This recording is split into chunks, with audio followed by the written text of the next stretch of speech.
Hi guys, and welcome to another episode of Love Learns. We're back again in Cura Rooms.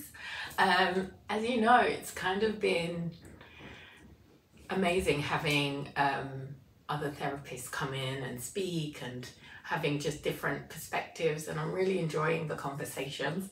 So I kind of thought this week I'd do it on my own and kind of have another point of view with a bit of a life update, a bit of a I'm also human situation. Just because we're therapists doesn't mean that we have our selves together. Sometimes it is a little bit trickier to navigate your own feelings, even within the space of knowing, having all the tools and stuff. So this week I wanted to talk a little bit about being in the waiting season. As you know, I've kind of started my practice and waiting for things to kind of like set off and get going. But before this season even coming, there was a lot of preparation, a lot of fear that I had to work through, because I felt like I wasn't at a stage to open up my own private practice. But with a lot of encouragement from friends, a lot of support from other people as well, I've kind of come to a place where I'm understanding, okay, the waiting period is something to be using and something to foster and deal with some of the emotions that may come up. In other areas of my life, I'm also waiting. So this has kind of translated in the other areas of my life. So I'm trying to build a system around waiting so that I can best manage it, because I'm very much a logical person who likes things in kind of order and structure. So this is just for that kind of person. And if you're not that kind of person, maybe it's something you can take away and just adapt to the way you need things to be.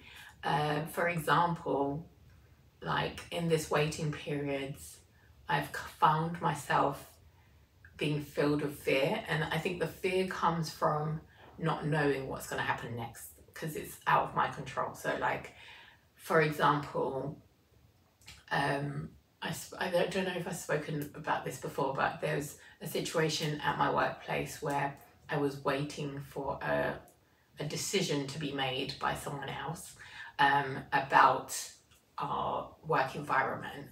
And at this point I had done everything I could do, and I knew that I'd done everything I could do. But at the same time, the fact that it was no longer in my hands meant that I didn't have control of the outcome.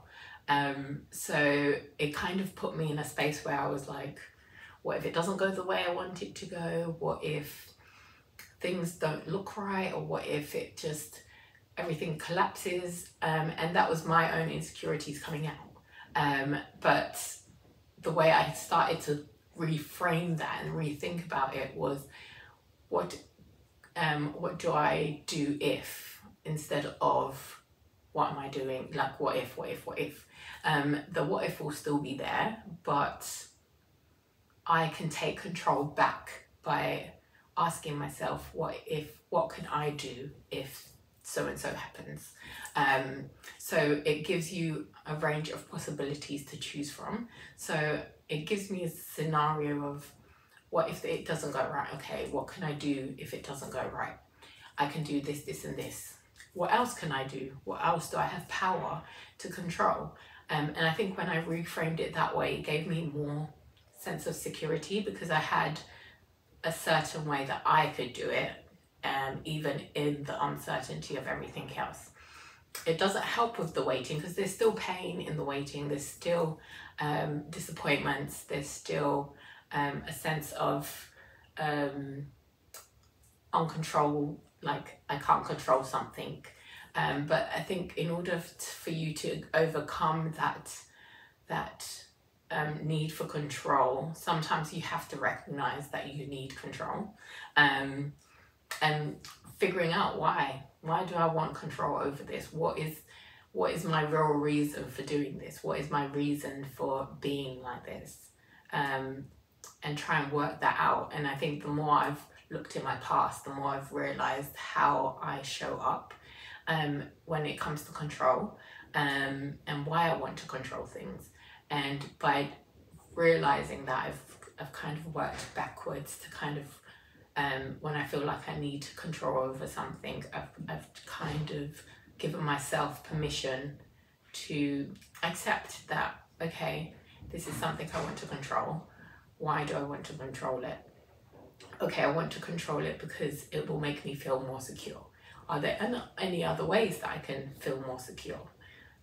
Yes, okay, I can feel more secure by doing this, this, and this, and this, which is the what could I do if situation. So I think living in that what could I do if has helped me to overcome a lot of my control issues, a lot of my fear of things going wrong and putting my trust in other people. And I think sometimes we need to exercise those in our own spheres and in our own communities in order for us to grow.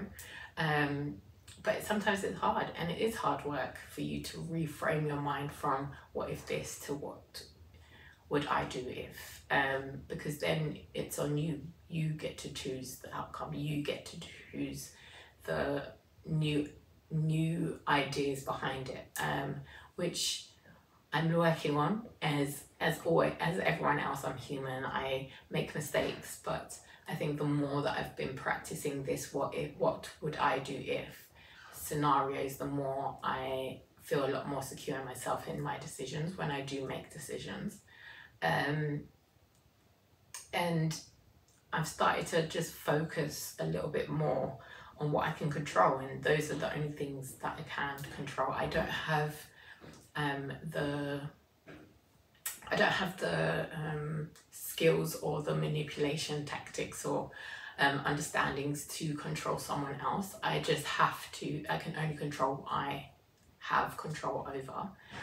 And the more I learn more about what I can control and what I can influence, then I can take full responsibility for doing those things, rather than putting the control in putting the trust in someone else to do something and them not doing it. At least I know for myself I can do this, so I'm going to do this part of what I can do and just stick with that. A lot of this is things that you have to work out though. You have to work out and plan towards these things, and sometimes it's easier to do it in an environment where you are working with someone who understands how your thoughts can affect your behaviors and how your behaviors can affect your actions. And I think the more you understand those things and how your emotions can affect your thoughts, and your thoughts can also affect your behavior, I think when you have an understanding of those three things, it makes it easier for your behavior to show up the way you will want to show up. I think sometimes we are stuck in a default setting that produces results that we don't want. But I think trying to manipulate the process of waiting can be very hard, and can be very detrimental to the actual outcome of where you should be. So I think sometimes being comfortable with the fear and being comfortable with uncertainty, by creating systems in place for you to control your feelings around uncertainty, can help you in order to wait properly, rather than trying to manipulate the situation in order to get what you want without it being done in the time and the process that it needs to be done. Like sometimes we rush to like bake a cake. Like you're baking a cake, you've put it in the oven, but you want the cake now, so you take it out before it's even baked. You won't enjoy that cake as much as if you had left it into the full process and time that it needed, and then taking the cake out and enjoying it, because you know it's fully cooked. You know it's something that you've put work and time into, so it's going to produce what you want it to produce. So I think the wait is a hard place to be, but sometimes it's necessary for the results of the future and where you want to be. So on that note, guys, I am going to love and leave you, and as I say always, take care of yourself, guys, and I hope that this conversation will help you in your waiting season. And if you have any comments or any questions, please feel free to pop it in the questions in the comments box, and I will 100% be interactive and talk to you through it. So thank you so much for listening, and I look forward to speaking to you soon, guys. Take care. Bye.